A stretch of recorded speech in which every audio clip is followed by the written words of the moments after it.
3 hams will certainly kill him. 3 hams. Welcome to the Catboy Rants. This week I was going to talk about Lady Death, but I watched it. And that's going to require another watch through. Just because watching it all made me think, who's Lady Death? I mean, honestly, if you look at all the actual characters from Image Comics, Wildstar Comics, I mean, she's up there with Evil Ernie. I mean, it's a character that there were some people who really got into it, but a lot of the people that kind of went away from Lady Death went to like Spawn or some of the other Wildstorm or Image Comics. I myself didn't really read much of it. I was more into the other Image Comics, Gen 13, Spawn, and then of course manga, which later on, which was really hard to find where I grew up. Now it's everywhere, but you had to go down to a comic book shop and find the 1 or 2 actual comic books that you wanted to actually read. Now you can go down to the comic book shop and get anything you want, or go online and get anything you want. So instead of talking about Lady Death and saving my sanity for one more week, I'm going to talk about something else. I'm going to talk about a little thing I'd like to talk about that has been on my mind for a while, and that is a short film that I watched back when I was in college, back in 2001. I found out it was made in 2000. And just recently I found out it was just a parody. And for the longest time I thought this wasn't a parody. I thought this was an actual pilot.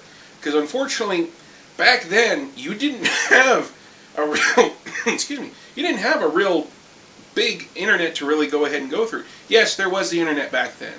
But the internet was different from what it is now. Back then, you had to know where to find the stuff you wanted to find. There wasn't really a YouTube. It was just, hey, I found this site that has this this really cool thing. Why don't you go ahead and watch it? Well, I got to watch this actual show, and first thing that went through my mind was, what the fuck?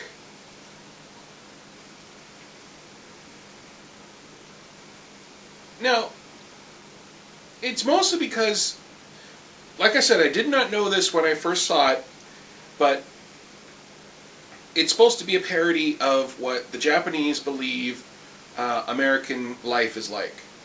And it opens up with a Japanese family. They're listening to hip-hop music, and they start addressing each other and talking to each other using the N-word. Good morning. Good morning to you.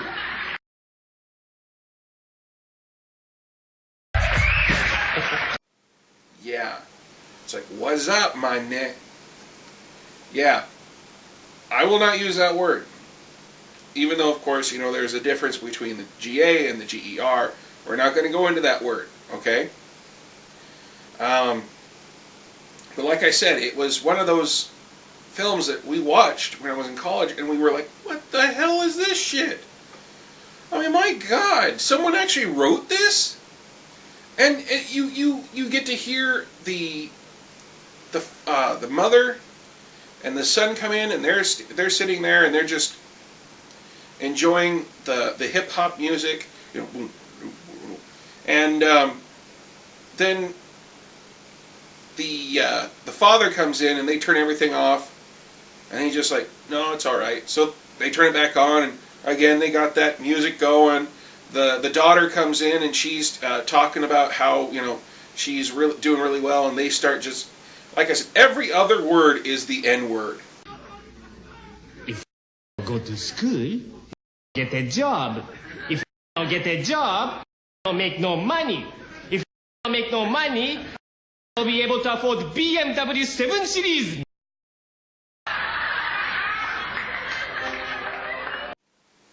And it's weird.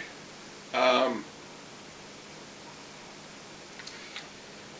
I didn't like it originally, and I still don't. Now that I know it's a parody, it's a little different in how how the whole thing was run.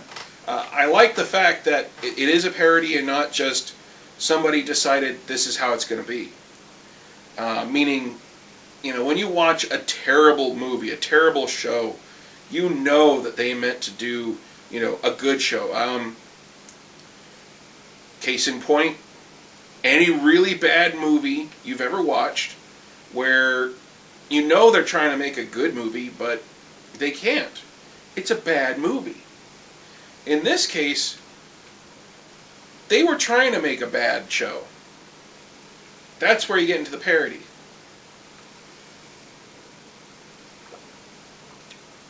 Some of you out there are probably going, am I trying to make a parody of review shows? No, I'm just this bad. But this kind of goes into the whole thing of like Tokyo Breakfast or any type of the parodies themselves. Some people take it a little bit too seriously. You should be allowed to just make fun of things. You shouldn't have to just tell people, no, I can't do this, I can't do that, because of somebody's going to get hurt. Everybody's going to get hurt. It doesn't frickin' matter. If you can't say a joke in front of a bunch of people that are probably going to get angry at you, you shouldn't be able to say the joke to anybody else. Now, there are some jokes, I will be honest, there are some jokes that are just absolutely terrible to actually say in polite company. But, I will be honest, there are some jokes that, come on man, you should just be allowed to say them. Because they're damn funny.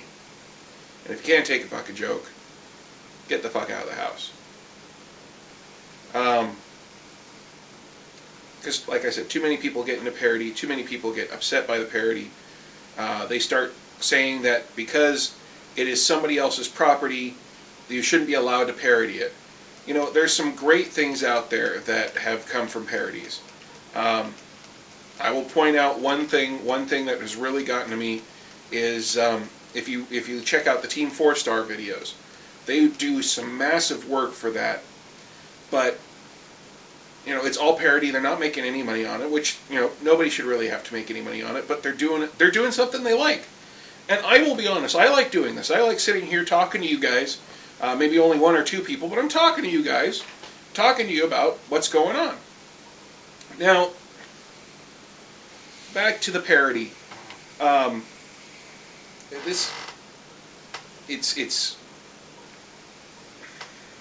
Sorry, brain went bye-bye for a second,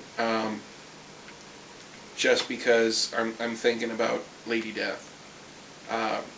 Let's screw that. Let's get back into that. I know we're kind of going all over the place, but Lady Death.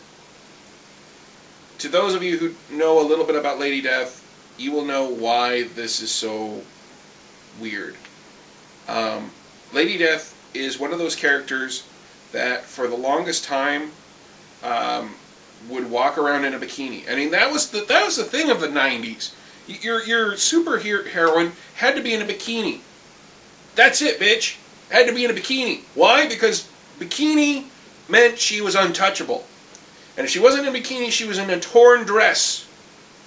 Every freaking heroine from the 90s did that.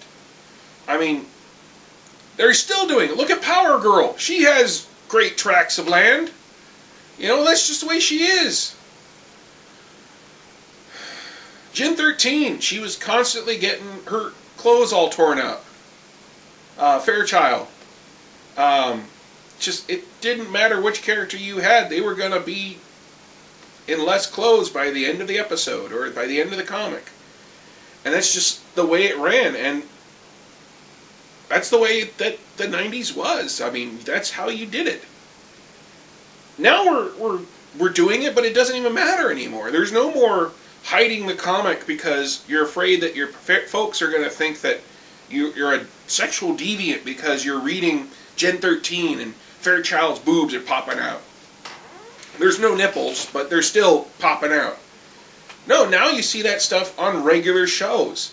Hell, there's even some sexual innuendos in kids shows nowadays. Now, of course, some of you are probably thinking, what kid shows? Just watch a normal kid show. Something like on Cartoon Network, Disney Channel, you will find something, I will tell you. Either be that one of the young ladies or one of the young boys said something to one of the other young ladies or the other young boys, but they absolutely did it. And it's, you can tell. And it's kind of bad because, I mean, I understand when I was younger and they had Thundercats and all that, they were all in, you know, a very revealing dress.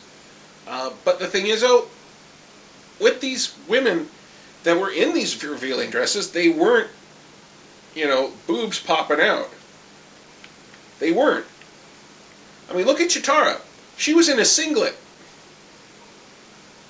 Yeah. What's wrong with that? Smurfette. She had a nice dress on. I mean, yeah, of course, you know, you had Velma and Daphne that were in the short skirts, but you didn't see ass hanging out. There is some stuff online that shows ass hanging out, but you didn't see that. But that's what I'm talking about.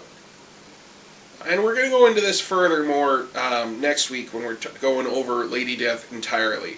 As well as, of course, her biography, her history.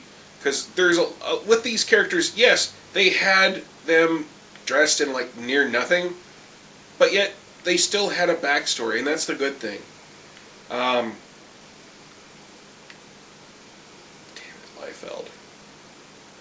Anyways, so like I said, this is more of a ramble than a rant, but I wanted to go ahead and get something out there, let you guys know that we're still here, we're still doing what we can, and just to get my mind a little clearer after Lady Death.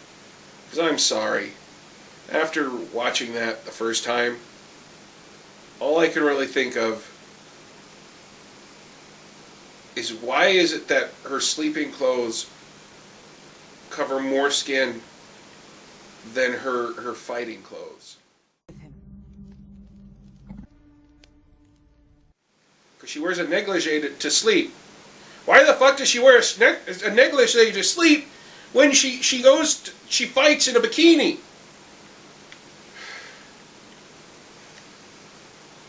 Till next time.